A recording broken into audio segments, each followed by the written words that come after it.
Hello students, this is Shubham Poddar, your mathematics teacher. I hope and wish कि आप सब बहुत अच्छे से हों।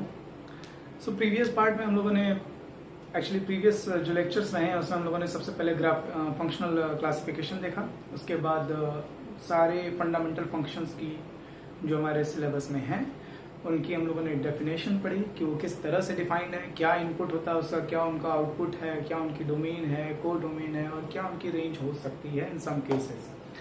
Today we will talk about the graphical representation of all the functions that we have already discussed. Okay, so चलिए start करते हैं। मैं सबसे पहले जो हमारा सबसे फंडामेंटल और बेसिक फंक्शन था, I will talk about okay constant function। ये हम लोग आज क्या कर रहे हैं, ठीक है। आप चाहें तो अपनी नोट्स में ऊपर हेडिंग रख लीजिएगा, graphical representation of function, fundamental functions. Okay, so we'll talk about constant function first। आपको याद है कि फंक्शन कैसे डिफाइन होता था? constant function is a real function that is defined by f of x is equals to k लिखने, c लिखने, whatever it is, this is the constant value and x real input है। Domain क्या होगी? Real function बोल देने का मतलब domain real numbers है और को डोमेन भी रियल नंबर्स है। रेंज क्या है? यही बस k कांस्टेंट। देखिए डेफिनेशन बिल्कुल याद होनी चाहिए। कांस्टेंट फंक्शन को कोई भी इनपुट दें, इसको बस के बोलने आता है, यही आउटपुट दे देगा। मैं कह रहा हूँ F x is equal to 5, इस फंक्शन को बस 5 आउटपुट देने आता है। आप इनपुट कुछ भी दें, कोई whatever the input is, okay, its output will be always 5। okay, तो मैं यहाँ के लिख दे रहा हूँ और कांस्टेंट नंबर इज के। सो अगर हम इसकी ग्राफ की बात करें, देखिए ये हमने एक्स वाई प्लेन बनाया है। एक्स वाई प्लेन क्यों बनाया है? डोमेन हमारा कहाँ से होता है आपको याद होना चाहिए। एक्स एक्सिस पर जो हॉरिजॉन्टल लाइन है वो इनपुट को इंडिकेट करती है, ठीक है, और जो वर्टिकल लाइन है वो हमारे आउटपुट को, ठीक है। तो रेंज हमको ये सब हम लोगों ने पढ़ा है कि ग्राफ से हम कैसे डोमेन और रेंज निकालते हैं, ये सब डिस्कस किया है पहले भी, ठीक है। एक सिस्टमैटिक ऑर्डर में सारी चीजें चली हैं। ओके, सो अगर एक्स की वैल्यू मान लेते हैं कि यहाँ पर के है, ये एक पॉजिटिव नंबर है, मान लेते हैं। ये नेगेटिव भी हो सकता है, नेगेटिव होता तो इधर नेगेटिव वाई एक्सिस पे कंसीडर कर लेते हैं। Let's just consider that this one is k। okay, so अगर मैं x is equal to 0 पे पूछूंगा कि x is equal to 0 पे तुम्हारा आउटपुट क्या दिखाएगा भैया k। मैं पूछूंगा x is equal to 1 पर आउटपुट क्या दिखाएगा k। मैं कहूंगा x is equal to 0.5 पे आउटपुट क्या है दिखाएगा k। 0.001 पर आउटपुट क्या है दिखाएगा k। इसको तो बस k ही बोलने आता है। x is equal to 5 पे पूछूंगा तब भी k, x is equal to -5 पे पूछूंगा तब भी k। मतलब कोई भी रियल नंबर हो, इसका आउटपुट एक ही है। कुछ भी इनपुट हो हमारा, इसका आउटपुट एक ही है, and that output is k। This will be a straight line parallel to x axis. और इस लाइन की इक्वेशन क्या होगी? y is equals to k। क्यों? क्योंकि इस लाइन पे जितने पॉइंट्स हैं उन सारे पॉइंट्स का ऑर्डिनेट क्या होगा? देखिए इस पॉइंट का कोऑर्डिनेट क्या होगा? 0, k। इस पॉइंट का कोऑर्डिनेट क्या हो सकता है? 2, k। इस पॉइंट का कोऑर्डिनेट क्या होगा? मान लीजिए 10, k। और यहाँ पर कोऑर्डिनेट क्या हो सकता है? -10, k, व्हाटएवर इट इज। लेकिन y की वैल्यू हमेशा इस पॉइंट पर क्या होगी? k, क्योंकि output fx, y is equal to fx and fx is equal to k। तो y की वैल्यू क्या है? k। आउटपुट हमारा हमेशा k है ना। व्हाटएवर द x इज, हम इनपुट इसको कुछ भी दें, x की वैल्यू 0 दे, 1 दे, -1 दे, पॉजिटिव में दे, नेगेटिव दे, डेसिमल में दे, इसको बस k बोलने आता है। So this will be the graph y is equal to a horizontal line parallel to x axis। ये बात ध्यान रखने वाली है कि ये लाइन x axis के ऊपर भी हो सकती है, x axis के नीचे भी हो सकती है, depending upon this constant is positive और नेगेटिव। तो आई होप आपको ग्राफ अच्छे समझ में आ रहा हो। इन सबको लिखने की कोई नीड नहीं है, ये बस समझाने के लिए। This is the graph, okay, this is the graphical representation of our constant function. Domain आपको साफ दिखाई दे रही है, ये सब फिर से लिखने वाली बात नहीं है। ऑल रियल नंबर्स, को डोमेन आपको दिखाई दे रही है, ठीक है, ऑल रियल नंबर्स। और रेंज है इसकी सिर्फ k। रेंज क्या है? k है सर। ये आउटपुट सिर्फ k दे रहा है। So you will draw this graph, ठीक है, on your notebook. Okay okay, ये सब एकदम याद रहना चाहिए। जैसे जैसे आपकी ग्राफ का अंडरस्टैंडिंग बन जाए, आपको ये सब एकदम याद रखना है। कांस्टेंट फंक्शन का ग्राफ एक्स एक्सिस के parallel. So second second we'll talk about identity function। I will say identity। एक और हम लोगों ने पढ़ा था जीरो फंक्शन, पढ़ा था। जीरो फंक्शन का कोई ग्राफ ही नहीं बनेगा, एक्स एक्सिस ही ग्राफ है उसका। ठीक है, आप लोग सोचिएगा कांस्टेंट फंक्शन का ग्राफ जैसे बनाया ना अभी हम लोगों ने, उस तरह से जीरो फंक्शन का ग्राफ सोचिएगा, ठीक है, वो एक्स एक्सिस ही आएगा। Okay, identity function real function होता है। रियल फंक्शन मतलब डोमेन को डोमेन दोनों रियल नंबर्स हों। आइडेंटिटी फंक्शन की डेफिनेशन क्या थी? F of X is equals to X. याद है, जो इनपुट हो वही आउटपुट हो। जो इनपुट हमने दिया इस फंक्शन ने वही आउटपुट दे दिया। मैंने से बोला कि 2 तो ये बोल देगा 2। मैंने से बोला √2 ये भी कह देगा √2। Whatever the input is that will be the output. तो इसका अगर हम ग्राफिकल रिप्रेजेंटेशन देखें तो देखिए, this is the X axis and this is the Y axis. मैंने पूछा भाई एक्स इज इक्वल टू 0 पे क्या दोगे? तो ये कहा 0। मैंने कहा एक्स इज इक्वल टू 1 पे क्या दोगे? तो कहा 1, ये पॉइंट। मैंने कहा एक्स इज इक्वल टू 2 पे क्या दोगे? तो ये कहा 2। मैंने कहा एक्स इज इक्वल टू 3 पे क्या दोगे? कहा 3। इसी तरह से हम जो भी इनपुट देंगे, मैंने कहा एक्स इज इक्वल टू -1 पे क्या दोगे? तो -1, है ना। एक्स इज इक्वल टू -1 पे क्या दोगे? तो ये कहा -1। तो जो भी आप इनपुट देंगे वही आउटपुट आ जाएगा। सो ये एक स्ट्रेट लाइन होगी। एरो बनाने का मतलब कि ग्राफ ऐसे ही एक्सटेंड होता जाएगा। एरो नहीं बनाने का मतलब, अगर आप एरो नहीं बना रहे हैं तो आपको या तो डार्क सर्कल बनाना होगा या ओपन सर्कल बनाना होगा। ये सब बातें ध्यान रखिएगा। आप एरो नहीं बना रहे हैं इसका मतलब ग्राफ रुक रहा है। अगर ग्राफ रुक रहा है तो आप एंड पॉइंट डिफाइन कीजिए कि एंड पॉइंट एक्सेप्टेबल है, इंक्लूडेड है या एक्सक्लूडेड है। अगर इंक्लूडेड है तो डार्क सर्कल बनाइए, अगर एक्सक्लूडेड है तो ओपन सर्कल बनाइए। फिलहाल ये जो ग्राफ है ये ऐसे ही एक्सटेंड होता रहेगा। So this the graph of an identity function, the graph of the identity function will be a straight line, ठीक है, and this straight line will be equally inclined with the x axis and y axis। मतलब ये line x axis के साथ कितने degree का angle बनाएगी? 45 degree. और y axis के साथ भी कितने डिग्री का एंगल बनाएगी? 45 डिग्री। बिल्कुल इक्वली इंक्लाइंड है, ठीक है। ये क्यों 45 डिग्री का एंगल बना रही है या कैसे 45 डिग्री का एंगल बना रही है, हम लोग आगे डिस्कस करेंगे।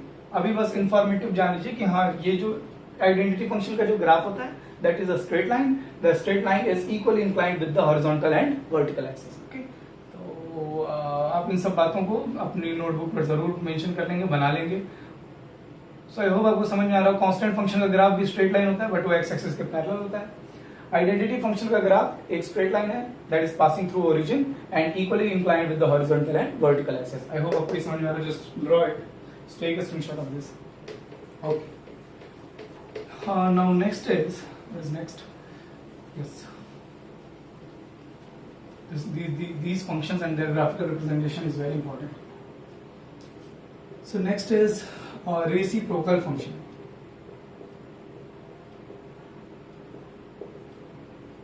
अब देखिए ये फंडामेंटल फंक्शन नहीं है, ठीक है, लेकिन ये यूज बहुत है इसीलिए आपको इसका ग्राफ याद रखना है। रेसिप्रोकल फंक्शन, ये फंडामेंटल फंक्शन नहीं, मैं फिर कह रहा हूं। Okay, listen to me carefully, ठीक है। हम लोग डोमेन की बात करेंगे। हमने एक फंक्शन डिफाइन किया ऐसे, f(x) is equals to 1/x। ये किस कैटेगरी में आएगा? हम लोगों ने पढ़ा था यार, f of x upon g of x, rational function. ये एक रेशनल फंक्शन की कैटेगरी में आएगा। रेशनल फंक्शन की डेफिनेशन याद कीजिए, अ फंक्शन, ठीक है, in the form of f of x upon g of x, where numerator and denominator are two polynomial functions, is called a rational function. In such a cases, denominator function cannot be equal to 0. इसका output 0 नहीं आना चाहिए किसी input पर। इसका output, अगर ये denominator 0 हो गया तो ये फंक्शन ही अनडिफाइंड हो जाएगा, है ना। ये हम लोगों ने डिस्कस किया हुआ है already. So the point is, so the main point is this function, ये 1/x जो है, this function is a rational function, ठीक है, it's not a fundamental function। ऐसा fundamental function नहीं कर सकते, this is a rational function, ठीक। ओके, ये polynomial है 1, constant number is a polynomial भाई, constant polynomial है ये, और ये भी polynomial है, linear polynomial है। so ratio of two polynomial function is a rational function, this is a rational function। सबसे सिंपलेस्ट रेशनल फंक्शन एक्चुअली हम कह सकते हैं कि एक अपने आप में एक simple, one of the simplest rational function is 1/x, और इसका हम ग्राफ बनाने जा रहे हैं। So what will be the graph? Let me just draw x axis and y axis. Okay, x axis and y axis, what will be the graph? तो हमने इससे पूछा कि भाई x इज इक्वल टू 0 पे तुम क्या तो देखिए x इज इक्वल टू 0 पर ये अनडिफाइंड है, उसको नहीं मालूम कि ये क्या है। ठीक 0 पर exactly x is equal to 0 पर ये क्या है इसे नहीं मालूम, क्योंकि 1/0 क्या होता है वो हमें नहीं मालूम। हमें नहीं मालूम है तो हमने फंक्शन को बताया ही नहीं, कंप्यूटर को, अपनी मशीन को बताया ही नहीं। सो 0 पर क्या आउटपुट आएगा वी डोंट नो। अगर मैंने 0 से जरा सी वैल्यू बढ़ाई, जरा सी वैल्यू बढ़ाई का मतलब 0.00000000001, देखिए बहुत माइनर सा इंक्रीमेंट है, और भी छोटा इंक्रीमेंट कर सकते हैं इसे, और स्मॉलर वैल्यू बना सकते हैं। तो आप देखिए ये क्या लिखा हुआ है, ये लिखा हुआ 1/10 to the power 1 2 3 4 5 6 7 8 9 10 11, 10 to the power -11 लिखा, ये ऊपर चला जाएगा तो क्या जाएगा 10 to the power 11। तो अगर मैंने इनपुट 10 to the power -11 रखा है तो आउटपुट क्या आएगा 10 to the power 11। मतलब 0 के जरा सा आगे बढ़ेंगे तो एक बहुत लार्ज नंबर आउटपुट आएगा, वाई एक्सिस पे कहीं ऊपर बहुत लार्ज नंबर, कहाँ we don't know.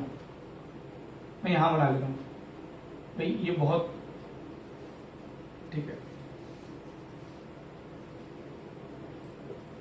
Y axis पे कहीं बहुत, जैसे ही 0 के आगे बढ़ेंगे बहुत लार्ज नंबर कोई आउटपुट आएगा। अब ये आउटपुट कहाँ आएगा, कितना बड़ा आएगा, ये डिपेंड करता है कि आपने ये इनपुट क्या रखा है। इनपुट जितना छोटा होगा, आपको मालूम है ना 1/x, ये चीज जितनी छोटी होगी ये फ्रैक्शन उतनी ही बड़ी होगी, और जैसे जैसे x की वैल्यू बढ़ती चली जाएगी ये फ्रैक्शन डिक्रीज होता चला जाता है। तो अगर हमने x की वैल्यू बहुत छोटा नंबर रखी, बहुत छोटा सा, ये 0.00001, ये हमको आउटपुट बहुत बड़ा मिलेगा। अब हमने x की वैल्यू बढ़ाई तो हमको आउटपुट थोड़ा नीचे मिलेगा, ठीक। अब हमने x की वैल्यू और बढ़ाई तो हमें आउटपुट और थोड़ा नीचे मिलेगा। अब जैसे जैसे हम x की वैल्यू बढ़ाते चले जाएंगे वैल्यू कम होती चलेगी। देखिए x बढ़ेगा तो ये फ्रैक्शन, इस फंक्शन का आउटपुट कम होता चला जाएगा, है ना। अगर मैं x की वैल्यू अगर मैं x की वैल्यू देखिए बढ़ाते बढ़ाते मैंने x की वैल्यू 0.1 रखी तो ये क्या आ जाएगा 10 आएगा। अगर मैंने x की वैल्यू 1 रखी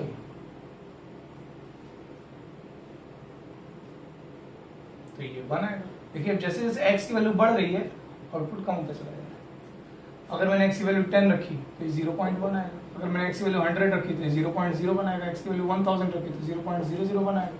जैसे जैसे x बढ़ेगा आउटपुट कम होता चला जाएगा। तो हो क्या रहा है, जैसे जैसे x बढ़ रहा है आउटपुट नीचे आता चला जाएगा, कम होता चला जाएगा। तो फंक्शन का ग्राफ कुछ इस तरह से बनेगा।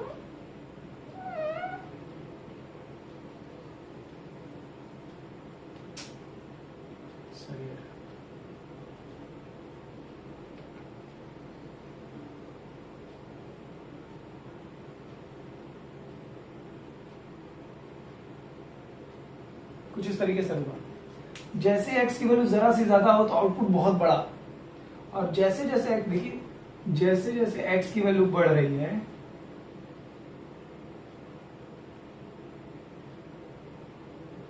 जैसे जैसे x बढ़ रहा है आउटपुट वर्टिकल लाइन छोटी होती चली जा रही है, हॉरिजॉन्टल लाइन जैसे जैसे बढ़ रही है वर्टिकल लाइन छोटी होती चली जा रही है। देखिए x जितना दूर जाएगा आउटपुट उतना ही कम होता चला जा रहा है। ये कभी जीरो होगा ही नहीं, ये ध्यान रखने वाली बात है। ये नहीं कि आपने इस ग्राफ को ना एक्स एक्सिस से टच करा दिया, ऐसा नहीं करेंगे। ये ग्राफ ऐसे स्लोप बनाते हुए आएगा और एक्स एक्सिस के पैरेलल होगा। एक्स एक्सिस को अप्रोच करना, पैरेलल नहीं होगा, सॉरी, ये ग्राफ ऐसे कर्व बना करके आएगा और एक्स एक्सिस को अप्रोच करना चाहेगा, नजदीक होता चला जाएगा, लेकिन कभी भी एक्स एक्सिस को टच नहीं करेगा, कभी भी नहीं। आपसे पूछूंगी क्या ये जीरो हो सकता है, एक्स की कोई वैल्यू रखें और क्या ये जीरो हो सकता है?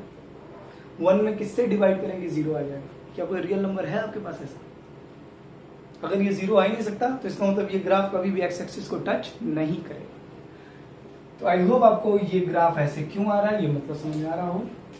यहाँ पे आप एरो बना देंगे, यहाँ पे भी आप एरो बना देंगे, ये ग्राफ ऐसे ऊपर है, ये graph. Okay, in the same way अगर आप एक्स की वैल्यू नेगेटिव रख रहे हैं तो जितनी छोटी वैल्यू, नेगेटिव में इधर कम होगी ना, जितनी छोटी वैल्यू, ठीक है, जितनी वैल्यू छोटी उतना ही आउटपुट ज्यादा, और जैसे जैसे एक्स की वैल्यू बढ़ती चली जाएगी आउटपुट भी कम होता चला जाएगा। बिल्कुल सेम लॉजिक है।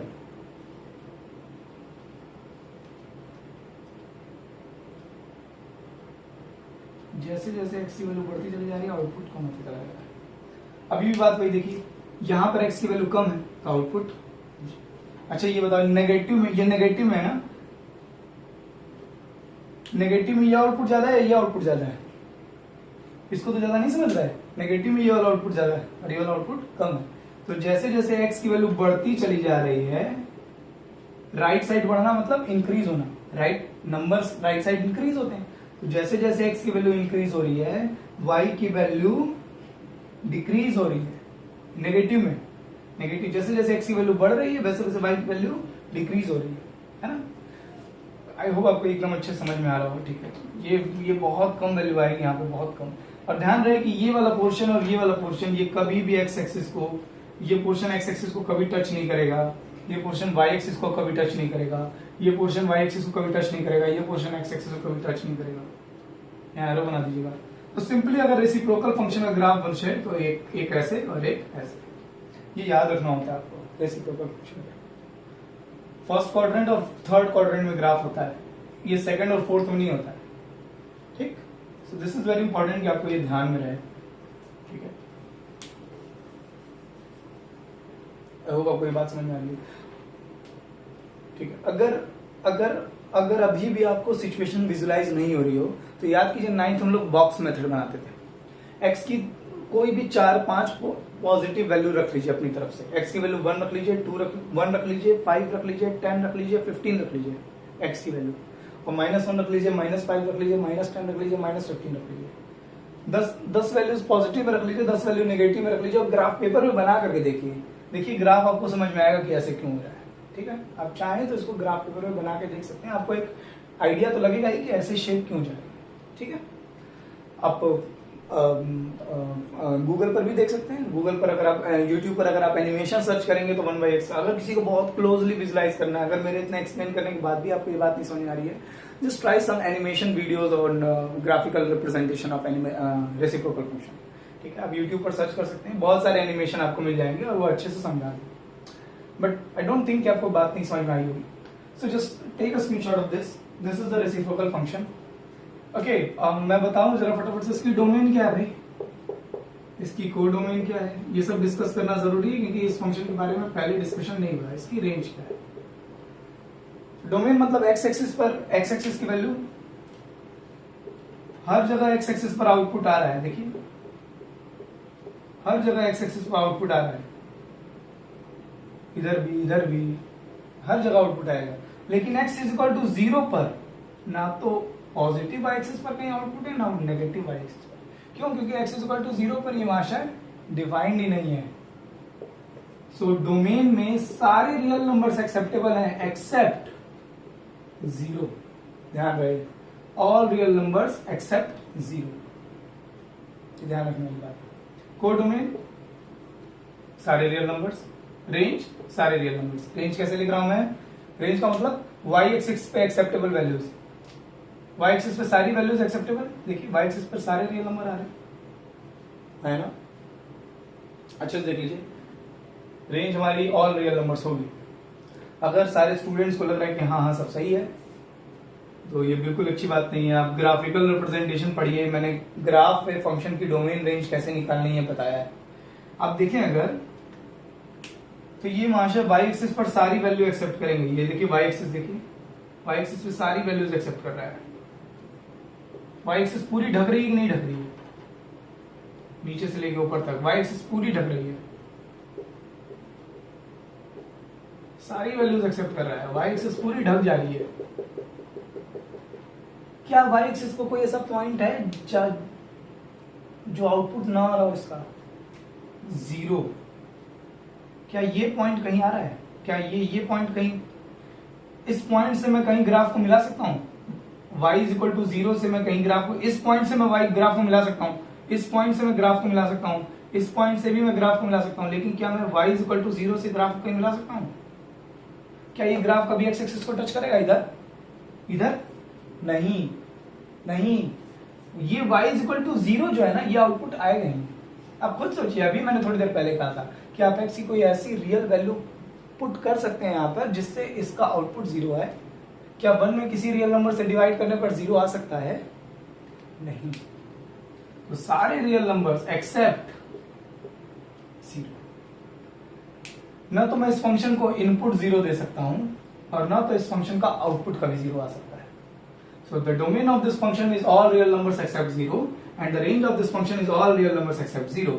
कोडोमेन तो हमारा रियल नंबर्स का सबसे कोडोमेन तो हमारी मर्जी, हम कुछ भी डिफाइन कर सकते हैं। Just take a screenshot of this. ठीक है, ये डायग्राम बनाना, ये जो नेट बनाया, नेटवर्क क्रिएट किया गया, ये सब समझाने के लिए। ग्राफ एक्स एक्सिस को जितना ओवरलैप ढकता है वो डोमेन हो गया हमारा, ग्राफ वाई एक्सिस को जितना ढक रहा है वो रेंज हो गई हमारी। ठीक है, अब यही समझने वाली बात है कि x इज इक्वल टू 0 वाली वैल्यू कहीं पर भी नहीं मिल रही है, तो x इज इक्वल टू 0 मतलब डोमेन में 0 नहीं होगा। y इज इक्वल टू 0 वाली वैल्यू भी ग्राफ पे कहीं नहीं मिल रही है। अब y इज इक्वल टू 0 मतलब क्या, y इज इक्वल टू 0 मतलब x एक्सिस। आप x एक्सिस के अलॉन्ग चलिए, आप ग्राफ पे कहीं मिलेंगे क्या, ग्राफ को कहीं छू पाएंगे, टच कर पाएंगे? नहीं। तो इसका मतलब आउटपुट 0 नहीं आ रहा। आप x is equal to 0, x is equal to 0 मतलब y एक्सिस। आप y एक्सिस के अलॉन्ग चलिए नीचे से लेकर के ऊपर तक, क्या कहीं भी ग्राफ ग्राफ को टच कर सकते हैं? आपने ऊपर चलना ऊपर चलना ऊपर चलना, क्या कहीं पे भी ग्राफ को मीट करेंगे आप? ये ग्राफ y एक्सिस के क्लोज तो होगा लेकिन कभी y एक्सिस को इंटरसेक्ट नहीं करेगा। So that is the point. ना तो y इज इक्वल टू 0 कभी ग्राफ को मिलेगा, ना x इज इक्वल टू 0 कभी ग्राफ को मिलेगा। इसका मतलब ना तो डोमेन में 0 है ना रेंज में 0 है। ओके, वेल आई थिंक बहुत डिस्कशन हो गया, it's quite enough. I think आपको समझ में आ रहा होगा। अगर फिर भी आपको नहीं समझ में आ रहा हो, जस्ट डोंट वरी, आप बस ग्राफ बना करके डोमेन रेंज को डोमेन लिख करके इसे अपनी नोटबुक पे नोट कर लीजिएगा। जैसे ही स्कूल रिज्यूम होता है लॉकडाउन के बाद, अगर किसी स्टूडेंट को कोई प्रॉब्लम हो, we can discuss one more time. Okay, so next is, what is next? Yup, modulus function. We talk about modulus function now. Modulus function है और सिग्नम फंक्शन है, कोडोमेन है, वो greatest integer function. So fourth is modulus function. Modulus function मैं mod function भी कहता हूं। Okay,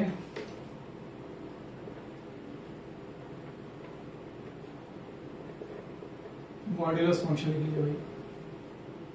modulus function याद है क्या है? रियल फंक्शन होता है। रियल फंक्शन होता है जिसकी डोमेन और कोडोमेन दोनों रियल नंबर का सबसेट हो। F x is equal to, याद है ऐसे लिखते हैं इसको। और ये क्या आउटपुट देता था? Absolute value. इसको जो भी इनपुट देंगे उसका एब्सोल्यूट वैल्यू, एब्सोल्यूट वैल्यू मतलब साइन हटा देते हैं ना।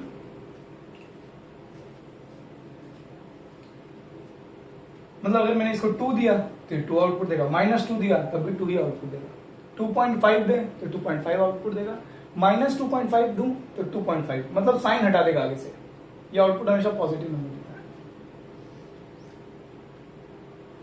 ध्यान से सुनिए, बहुत सारे राइटर्स मॉड्यूलस फंक्शन को ऐसे भी डिफाइन करते हैं। एक्चुअली बहुत सारे राइटर कहना ठीक नहीं है, एक्चुअली ये ज्यादा क्लीन डेफिनेशन है, आई विल से। ऐसे डिफाइन किया जाता है, एफ एक्स एक्स होगा if x is greater than 0, greater than और equal to 0। F x minus x होगा if x is less than 0। यही फंक्शन है।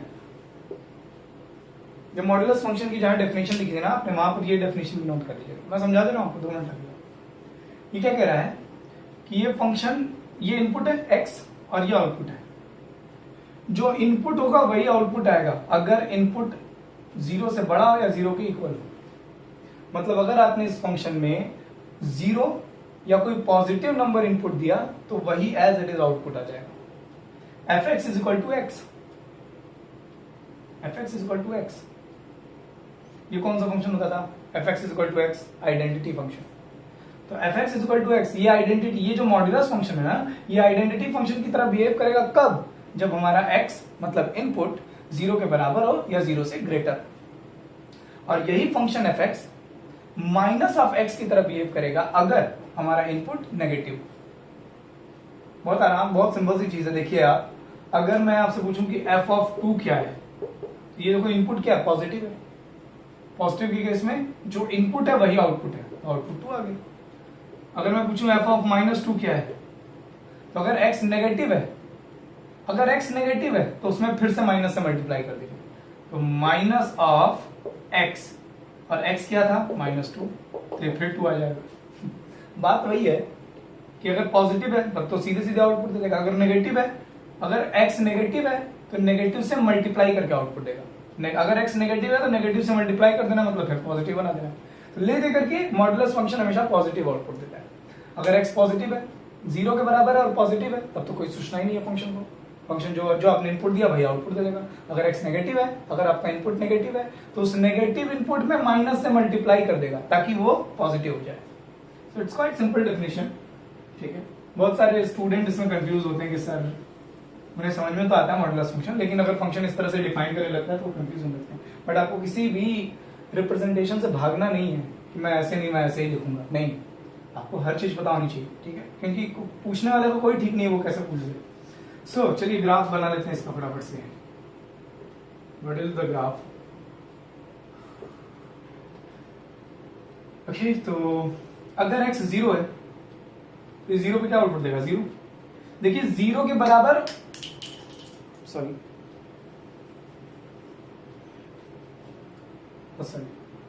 सो जब हमारा x 0 के इक्वल है, तो 0 के इक्वल और 0 से ग्रेटर पर ये f(x) = x आइडेंटिटी फंक्शन की तरह बिहेव कर रहा है। अभी हम लोगों ने पढ़ा आइडेंटिटी फंक्शन का ग्राफ कैसा होता है, ऐसा से, है ना, ऐसे। नेगेटिव में भी स्ट्रेट लाइन होती है, लेकिन हम नेगेटिव में जा नहीं रहे, हमें तो बस पॉजिटिव को मालूम है। ऐसे equally inclined with x axis and y axis 45 degree का एंगल बना रहे हैं। पीछे नहीं खींचेंगे अभी। x 0 के बराबर और पॉजिटिव में, इधर x पॉजिटिव होता है और इधर x नेगेटिव होता है। तो जब x 0 के इक्वल है और पॉजिटिव है, तब तो ये आइडेंटिटी फंक्शन की तरह बिहेव कर रहा है। f(x) = x, जो इनपुट वही आउटपुट, जो इनपुट वही आउटपुट। x 0 पे 0, x 1 पे 1, x 2 पे 2, x 3 पे 3। आई होप आपको समझ आ रहा हो, जैसे आइडेंटिटी फंक्शन का ग्राफ बनाए।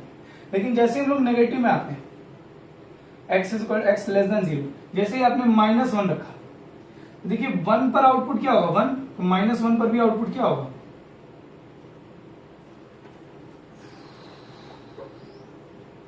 ओके, 1 2 3 4 5 6 7 8 9, -1 -2 -3 -4 -5 -6 -7 -8 -9, 1 2 3 4 5 6 7 8।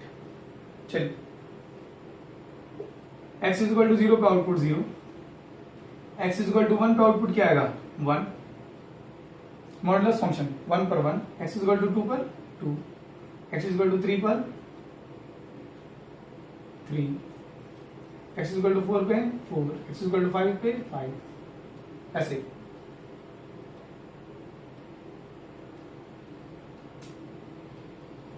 इस तरीके से।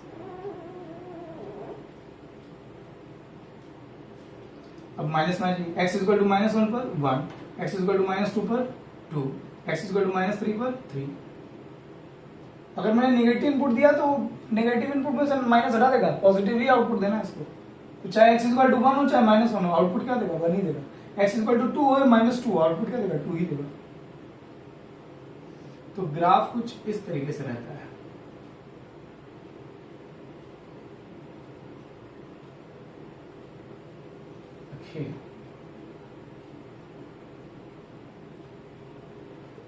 एक स्ट्रेट लाइन इधर, एक स्ट्रेट लाइन इधर। ये स्ट्रेट नहीं भी दिख रही हो तो उसे स्ट्रेट मान लेना। एक स्ट्रेट लाइन इधर और एक स्ट्रेट लाइन इधर, ठीक। और ये मिरर का काम करता है। ये स्ट्रेट लाइन भी हॉरिजॉन्टल और वर्टिकल एक्सिस से इक्वली इंक्लाइंड है, 45 पे भी, ये भी 45 पे भी, ठीक है, एक इधर और एक इधर। तो V बिल्कुल एग्जैक्टली V शेप ग्राफ होता है मॉडुलस फंक्शन। तो अगर आपसे कोई पूछे मॉडुलस फंक्शन ग्राफ, सर ये बन गया, ठीक। तो ग्राफ पे अगर आप देखें तो जैसे जैसे आप एक्स एक्सिस पर आगे बढ़ रहे हैं, आउटपुट कम होता चला जा रहा है, कम होता चला जा रहा है, कम होते होते होते होते, होते 0 पर, और उसके बाद शार्प टर्न ले रहा है, एकदम ये कॉर्नर बन रहा है ना। कॉर्नर का मतलब स्मूथ टर्न नहीं ले रहा है फंक्शन। अगर ग्राफ ऐसे आ रहा है ना तो उसे हम स्मूथ टर्न कहते हैं। लेकिन यहां क्या हो रहा है? यहाँ ग्राफ एकदम से शार्प टर्न ले रहा है। This is an edge, sorry this is an corner, this is a vertex. तो फंक्शन जैसे जैसे x की वैल्यू बढ़ रही है, फंक्शन का आउटपुट घट रहा है 0, और उसके बाद एक टर्न ले रहा है, एक शार्प टर्न ले रहा है, एंड जैसे जैसे x की वैल्यू बढ़ रही है, फंक्शन की वैल्यू बढ़ने लगती है। तो अगर इस पोर्शन में देखें तो फंक्शन डिक्रीज हो रहा है, आउटपुट घटता चला जा रहा है, और इस पोर्शन में देखें तो फंक्शन इंक्रीज हो रहा है, फंक्शन बढ़ रहा है। इस पोर्शन में देखें नेगेटिव इनपुट पे देखें तो फंक्शन डिक्रीजिंग है, पॉजिटिव इनपुट पे देखें तो फंक्शन इंक्रीजिंग है ना? आई होप कि आपको ये सब समझ में आ रहा होगा। These things are very important. Okay, so just take a screenshot, है ना? आप ये सब जरूर बना लीजिएगा। Okay, so this is the definition.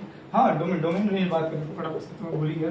Domain सब एक्सेप्टेबल है, पॉजिटिव वैल्यू भी एक्सेप्टेबल है, नेगेटिव वैल्यू भी एक्सेप्टेबल है, जीरो भी एक्सेप्टेबल है, all real numbers what ever the input is. इसको बस साइन हटा के आउटपुट देना है।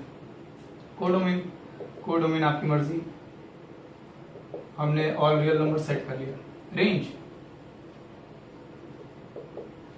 रेंज मतलब आउटपुट। क्या ये नेगेटिव में आउटपुट दे रहा है? क्या ग्राफ एक्स एक्सिस के नीचे है? वाई एक्सिस का कौन सा हिस्सा कवर्ड है? चाहे मैं इस ब्रांच से पूछूं, चाहे मैं इस ब्रांच से पूछूं, वाई एक्सिस का कौन सा हिस्सा कवर्ड है? सिर्फ पॉजिटिव हिस्सा। जीरो से लेकर के ऊपर तक सारी वैल्यूज आएंगे आउटपुट, लेकिन जीरो के नीचे कुछ भी आउटपुट नहीं आएगा। क्या ये कभी भी नेगेटिव आउटपुट देगा? ना। So all positive real number, देखिए ऐसे लिख सकते हैं, all positive real, R plus का मतलब all positive real numbers union zero. मतलब जीरो भी आएगा, जीरो पॉजिटिव नहीं ना होता है, जीरो भी आएगा और बाकी सारे पॉजिटिव रियल नंबर्स आएंगे। ऐसे भी लिख सकते हैं, ऐसे भी लिख सकते हैं, जीरो से लेकर के इंफिनिटी तक, all real numbers from zero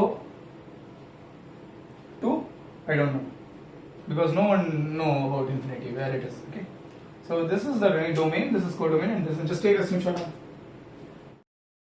So now we will talk about graph of signum function. I hope you all remember the definition of signum function. ठीक है, signum function is a real function which is defined as, what is the output of signum function when its input is positive, है ना? अगर हम signum function को कोई positive input दें तो वो क्या आउटपुट देगा? +1। What will be the output of signum function when it's input is zero? तो जीरो इनपुट देंगे तो ये जीरो ही आउटपुट देगा। What is the output of signum function when it's input is less than zero, that is when the input is negative. तो negative कुछ भी दें, -1 -1 -1। अच्छा, मतलब ये सिर्फ तीन बातें जानता है, सिर्फ तीन शब्द जानता है, तीन नंबर्स जानता है, या तो जीरो बोलेगा, या 1 बोलेगा, या -1 बोलेगा। तो x = 0 पर एक पॉइंट तुमको जीरो मिलेगा, ये डार्क सर्कल, x = 0 में 0 मिलेगा। x = 0 पे 1 नहीं मिलेगा, ना -1 मिलेगा, x = 0 पे 0 मिलेगा। ठीक, देखिए मैं यहाँ ओपन सर्कल बना रहा हूँ, आई होप आपको ये दिखाई दे रहा हो, ये ओपन सर्कल है, और 1 के ठीक आगे, सॉरी x = 0 के ठीक आगे, जैसे ही आपका इनपुट पॉजिटिव रीजन में एंटर किया, ये राइट साइड वाला पॉजिटिव इनपुट है, लेफ्ट साइड वाला नेगेटिव इनपुट है, जैसे ही आपका इनपुट पॉजिटिव रीजन में एंटर किया, जैसे ही आप पॉजिटिव इनपुट दे रहे हैं, इसका आउटपुट हमेशा क्या रहेगा? 1 1 1। आप x = 1 रखें तब भी 1, x = 1.1 रखें तब भी 1, x = 1.5 रखें तब भी 1, 2 रखें, 2.7 रखें, 1 ही रहेगा। अच्छा, आप जैसे ही इनपुट नेगेटिव रीजन में रखे, x = 0 के लेफ्ट आए, है ना? अब ये -1 आउटपुट है। सो this is the graph of signum function. बड़ा सिंपल ग्राफ है, x = 0 पे 0, 0 के आगे 1, 0 के पीछे -1। तो बहुत सिंपल है। तो अगर आप देखें इसकी डोमेन क्या होगी? ऑल रियल नंबर्स, जीरो भी इंक्लूडेड है, इनपुट में जीरो भी है, इनपुट में सारे पॉजिटिव रियल नंबर है, इनपुट में सारे नेगेटिव रियल नंबर्स है। तो all real numbers is the domain of this function. Codomain क्या है? कोडोमेन हमारे, हम जिस हिसाब से डिफाइन करें, हमने कोडोमेन को रियल नंबर्स का सेट डिफाइन कर रखा है। रेंज क्या होगी? ओके, सो रेंज मींस आउटपुट, कोडोमेन का सबसेट। देखिए इसकी रेंज तीन ही चीजें तो ये दे रहा है, -1, 0 और 1। ये हमने पहले भी जाना है। ठीक है, आई होप आपको ग्राफ समझ में आ रहा हो। ठीक है, यहाँ जहाँ डार्क सर्कल है मतलब वो वैल्यू इंक्लूडेड है, जहाँ ओपन सर्कल है वो वैल्यू एक्सक्लूडेड है। मतलब x = 0 पे 1 नहीं आएगा, लेकिन 0 के आगे 1 ही आएगा। x = 0 पे -1 नहीं आएगा, लेकिन 0 के पीछे -1 ही आएगा। इस तरीके से just take a screenshot of this. तो ये सब ये सब नोट्स पर होना चाहिए आपके। Graphs of fundamental functions are very important.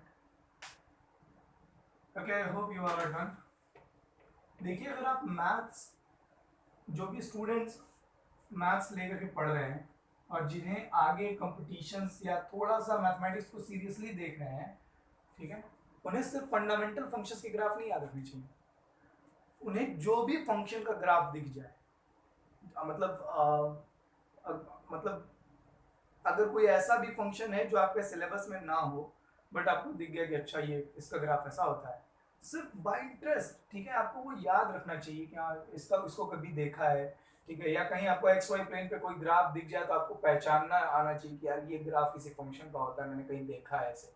ये वाली बात होनी चाहिए, एक इंट्यूशन की एक याद होनी चाहिए कि हाँ ये सब कहीं देखा हुआ सा है।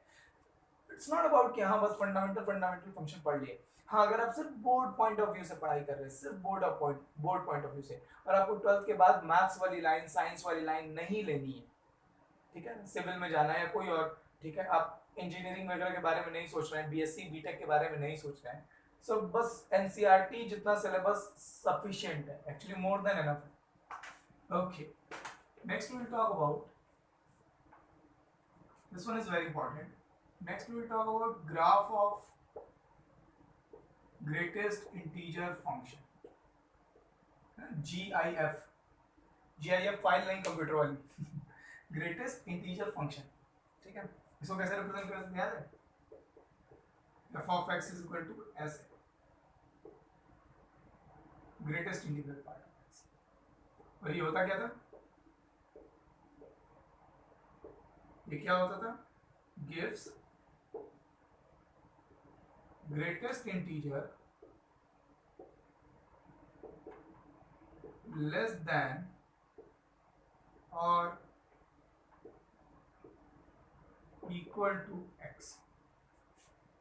Definition is very important. Definition नहीं मालूम होगी तो आप आउटपुट नहीं डिसाइड कर पाएंगे, आउटपुट नहीं डिसाइड कर पाएंगे तो फिर आपसे ग्राफ प्लॉट नहीं होगा। ओके, तो मैं ग्राफ बनाने जाता हूँ उसका, ठीक है। सो ग्राफ बनाने के लिए मुझे थोड़ा स्पेस चाहिए।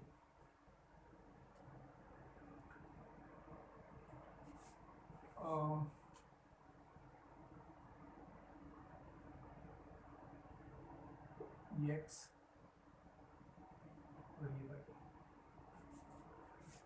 ठीक है, आई होप आपको यहाँ दिख रहा हो।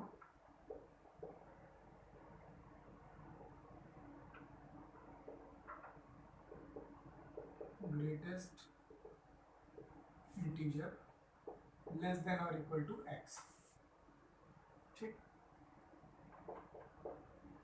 ये जो है वो ग्रेटेस्ट इंटीजर है लेस देन और इक्वल टू एक्स। चलिए, तो फटाफट से कुछ बातें पूछ रहा हूँ, बताइए मुझे जीरो पर क्या हो, अगर मैं यहाँ पे x की वैल्यू जीरो रखूँ तो जीरो का ग्रेटेस्ट इंटीग्रल पार्ट, मतलब ग्रेटेस्ट इंटीजर, ये क्या देगा, देखिए आप ऐसे समझिए, greatest integral part of zero is greatest integer less than और इक्वल टू जीरो। वो बड़ा से बड़ा इंटीजर जो जीरो के बराबर हो या जीरो से छोटा हो, तो जीरो लेंगे ना, जीरो से छोटा अलग क्यों लेंगे, जीरो के बराबर है ना ये, जीरो लेंगे। सो greatest integral part of zero क्या होगा, जीरो होगा। ये डेफिनेशन आपको बहुत अच्छे से समझनी है, ठीक है। अगर मैं आपसे पूछूं ग्रेटेस्ट इंटीग्रल पार्ट ऑफ 0.5, 0.1, 0.2, 0.3, 0.333 है ना, 0.5 मैंने रैंडमली कुछ चूज किया, ठीक है। सो greatest integral part of 0.5 is greatest integer, फिर वही बात है, अगर मैं 0.5 की बात करूं, 0.5 greatest integral part of 0.5 is greatest integer less than और इक्वल टू 0.5। तो देखिए 0.5 के इक्वल तो ले नहीं सकते क्योंकि ये इंटीजर नहीं है, तो अब इससे कम है, ये इससे कम कौन सा इंटीजर है, बड़ा से बड़ा इंटीजर जीरो, मतलब जीरो की, 0.1 की, 0.2 का, 0.3, 4, 5, 6, 7, 0.9, 0.99999, इन सब का ग्रेटेस्ट इंटीजर पार्ट क्या आएगा, जीरो ही आएगा। और जैसे ही आप ग्रेटेस्ट इंटीग्रल पार्ट ऑफ 1 की बात करेंगे तो ये क्या आ जाएगा, 1। 1.33 का क्या आएगा greatest integral part, greatest integral part of 1.33,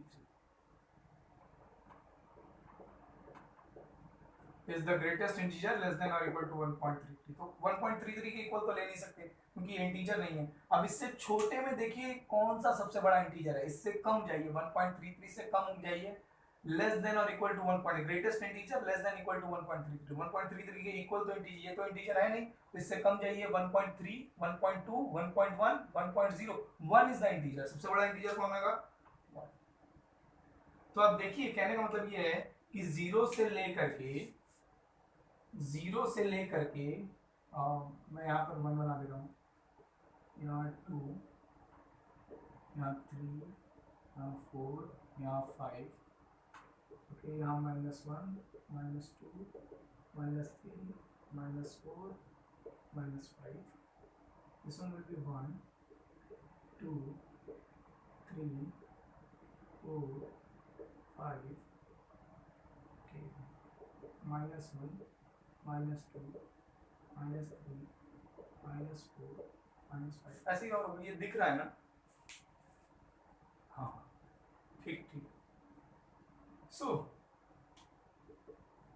समझने वाली बात ये है कि x इज इक्वल टू 0 पर आउटपुट क्या है? 0। तो ये हुआ 0, 0.1 पर भी आउटपुट क्या रहेगा? 0, 0.2 पर भी 0, 0, ये सब पर आउटपुट 0 ही होगा। लेकिन 1 पर जाते ही देखिए, यहाँ 1 पर मैं बनाऊंगा ओपन सर्कल, 1 पर जाते ही आउटपुट यहां पर आएगा, ये डार्क सर्कल यहां बनेगा। देखिए x इज इक्वल टू 0 पर आउटपुट 0, फिर 0.1 पर 0, 0.2 पर 0, 0.3 पर 0, 0.4, 0.5, 0.8, 0.9 पर 0, 0.99999 पर भी 0। लेकिन जैसे ही इनपुट आपका 1 हुआ, आउटपुट क्या आएगा? 1। तो x इज इक्वल टू 1 पर आउटपुट 0 नहीं है, x इज इक्वल टू 1 पर आउटपुट क्या है? 1 है। तो यहाँ पर ओपन सर्कल बन जाएगी और यहाँ पर डार्क सर्कल बन जाएगी, क्योंकि x इज इक्वल टू 1 पर आउटपुट 0 नहीं है, x इज इक्वल टू 1 पर आउटपुट क्या है? 1 है।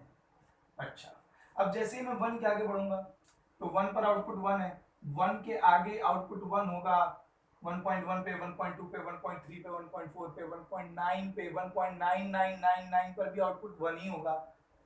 अच्छा, लेकिन जैसे ही आप x इज इक्वल टू 2 पर पहुंचेंगे, x इज इक्वल टू 2 का आउटपुट क्या होगा?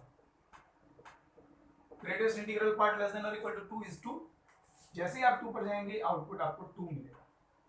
तो इस तरीके से ग्राफ मिलता है, अगर आप देखें, ठीक है, ये डार्क सर्कल से शुरू होते हुए ओपन सर्कल, फिर एक स्टेप ऊपर, डार्क सर्कल से शुरू होकर फिर एक स्टेप ऊपर,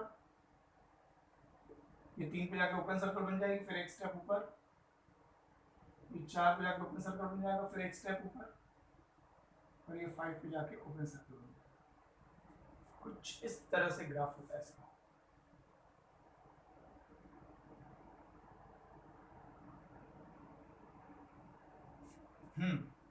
अब नेगेटिव में आ जाते हैं। आई होप ये आपको समझ में आ रहा है। अब नेगेटिव में आ जाते हैं, मैं सब इरेज कर दे रहा हूँ। ये सब एग्जाम में नहीं बनाना है ना, एग्जाम में सब कभी आएगा। आपको एग्जैक्टली मालूम होना चाहिए कि कैसे कैसे ये ग्राफ बन रहा है, किस तरीके से ग्राफिंग हो रही है। Okay, so whenever we are talking about, देखिए जरा, अगर मैं -0.1 की बात करूँ, मैं 0 से पीछे जा रहा हूँ, 0 से पीछे 0.1, 0.2, ऐसे -0.1 is the greatest integer less और इक्वल टू -0.1। अब 0.1 तो इंटीजर है नहीं, तो इससे छोटा इंटीजर, 0.1 से छोटा इंटीजर और सबसे बड़ा इंटीजर, तो 0.1 की छोटा मतलब लेफ्ट में जाएंगे, लेफ्ट में कौन है? -1। देखिए बात वही है कि greatest integral part of -0.1 will be -1। कई बार स्टूडेंट इसको 0 बोल देते हैं, नहीं, इसका ग्रेटेस्ट इंटीग्रल पार्ट -1 आएगा। मतलब 0 से जैसे ही हम लेफ्ट में गए, 0 के जैसे ही हम लेफ्ट में गए, 0 पर डार्क सर्कल है, यहां पर मैं बनाऊंगा ओपन सर्कल। 0 के जैसे ही मैं लेफ्ट में गया, हमको आउटपुट मिल रहा है -1।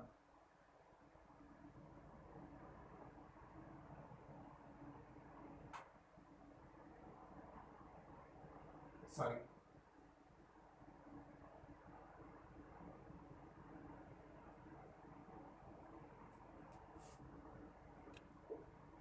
देखिए x इज इक्वल टू 0 पर आउटपुट 0 है, x इज इक्वल टू 0 पर आउटपुट -1 नहीं है, इसीलिए -1 पर ओपन सर्कल बना हुआ है।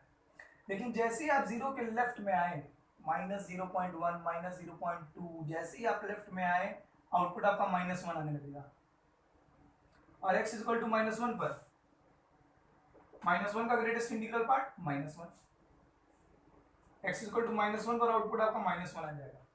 अब -1 के जैसे ही आप लेफ्ट में गए, देखिए -1.3, तो -1.3 है ना, greatest integral which is less than और इक्वल टू -1.3, तो 1.3 के इक्वल तो ले नहीं सकते क्योंकि ये इंटीजर नहीं है। 1.3 के लेसर, -1.3 से लेसर इंटीजर देखिए सबसे बड़ा, तो -1.3 के लेफ्ट में जाइए, ये है 1.3, -1.3 मान लो यहाँ पर है, तो इसके लेफ्ट में -1.3 से छोटा सबसे बड़ा इंटीजर, तो -1.3 के छोटा तो बहुत सारे इंटीजर है, ये भी इंटीजर है, ये भी इंटीजर है, ये भी इंटीजर है, ये भी इंटीजर है, लेकिन सारे इंटीजर से सबसे बड़ा कौन है? -2। -1.3 पर आउटपुट क्या आएगा? -2 आएगा। तो जैसे ही आप -1 के लेफ्ट में आएंगे तुरंत आउटपुट आपका क्या हो जाएगा? ठीक है, तुरंत आउटपुट आपका आ जाएगा माइनस,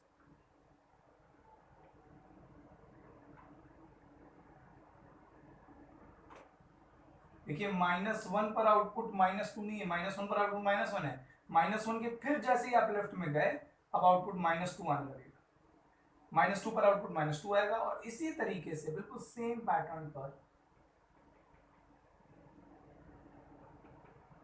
ओके, जैसे ही आप -2 के लेफ्ट में जाएंगे आउटपुट -3 आने लगेगा। आई एम सॉरी, यहाँ डार्क सर्कल होगा, यहाँ ओपन सर्कल, इस तरह से।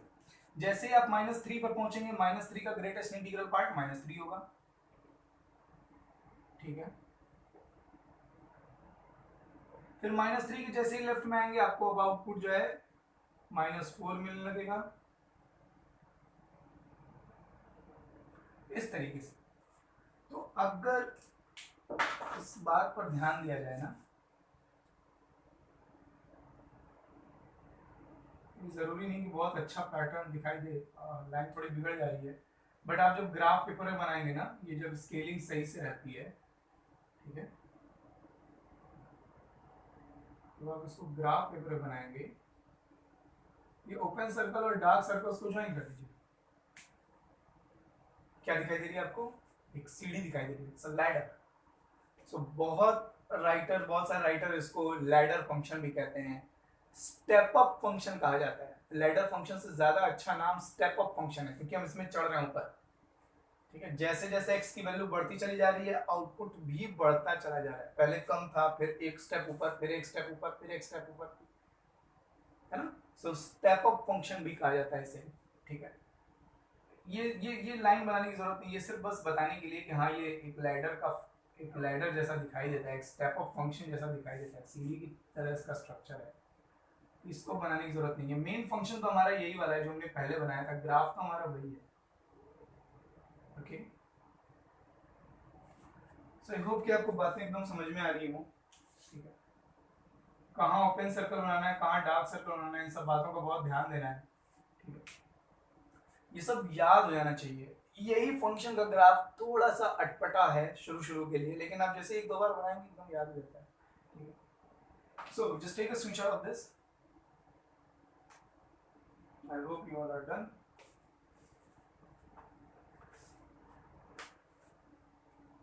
तो फटाफट से, है ना, याद है कांस्टेंट फंक्शन का ग्राफ कैसा होता था? A straight line parallel to x-axis. Straight line parallel to x-axis. Now the straight line will be either upward of x-axis or downward of x-axis. It depends on the constant, whether the constant is positive or negative. If the constant is positive, then the parallel line will be above x-axis, and if the constant is negative, then the parallel line will be below x-axis. वो याद है identity function? Identity function का graph ऐसा होता है ना, first quadrant और third quadrant में इक्वली इंक्लाइंड एक स्ट्रेट लाइन होती है that is passing through a region equally inclined with x axis and y axis. This is the identity function, this is the constant function. याद रहना चाहिए, ये सब याद रखना है आपको। आपको याद है ये किसका ग्राफ होता था? वी शेप मॉड्यूलस फंक्शन, है ना। x इक्वल टू 0 पे 0, 0 के आगे जो इनपुट वही आउटपुट, 0 के पीछे जो इनपुट उसका नेगेटिव आउटपुट, डेफिनेशन और ग्राफ याद होने चाहिए, this is very important. Signum function x equal to 0 पे 0, यहाँ 1 और यहाँ -1, है ना। एक हम लोगों ने पढ़ा था रेसिप्रोकल फंक्शन, ऐसे ग्राफ था, याद है। और अभी भी हम लोगों ने पढ़ा है ग्रेटेस्ट इंटीग्रल फंक्शन।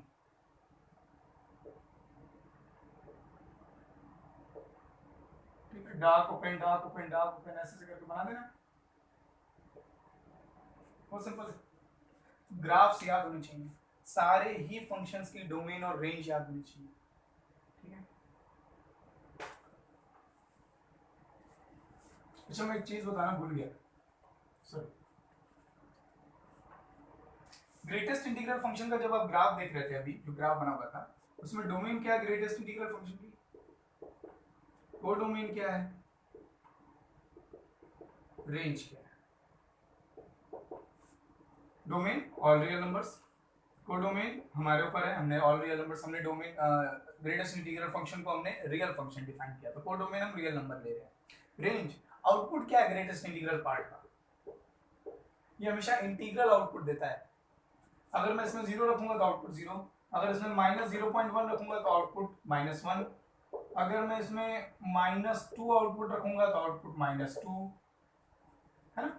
ये तो कभी डेसिमल में आउटपुट देगा नहीं, कभी फ्रैक्शन में आउटपुट नहीं देगा, कभी रूट में आउटपुट नहीं देगा, ये जब भी आउटपुट देगा इंटीजर्स देगा। तो इसकी रेंज क्या हो गई, all the integers, this is very important. मैं वहाँ रेंज लिखना भूल गया था। सो ये समझ में भी आ रहा होगा, अगर मैं भूल भी गया तो भी आप लोगों को बताया है मैंने कि ग्राफ देख करके फंक्शन की डोमेन और रेंज कैसे बतानी है। So this was all about the fundamental graphs, their definitions, their graphical representation।